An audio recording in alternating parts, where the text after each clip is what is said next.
Il rischio contenzioso in Italia è un fattore sempre presente nella patologia degli appalti pubblici. Siamo contenti perché abbiamo detto sin dall'inizio che stavamo facendo bene e adesso il primo grado del TAR ce lo conferma in maniera molto chiara, netta, esaustiva, completa. La soddisfazione del commissario regionale per la Pedemontana, nonché vice avvocato generale dello Stato Marco Corsini, rimbalza da Venezia a Roma, dove il governatore Luca Zaia è impegnato sul fronte autonomia, ma fa in tempo a commentare. Il TAR riconosce la pulizia e correttezza assoluta dei procedimenti che abbiamo adottato.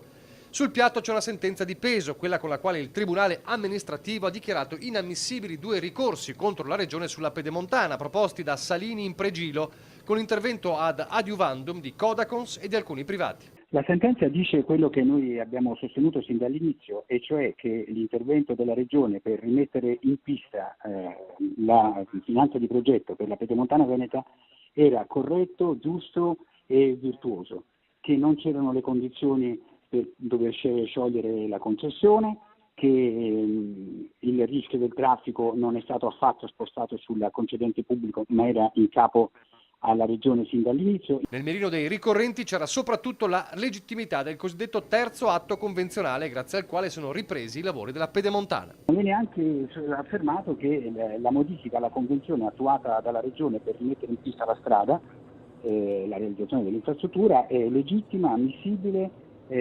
sostanziosa ma non sostanziale e comunque perfettamente corretta. Lo spettro di un contenzioso giudiziario che rallentasse i lavori era concreto, ma viene al momento accantonato, mentre lo stesso commissario annuncia il superamento del 60% dei lavori del cronoprogramma nei cantieri.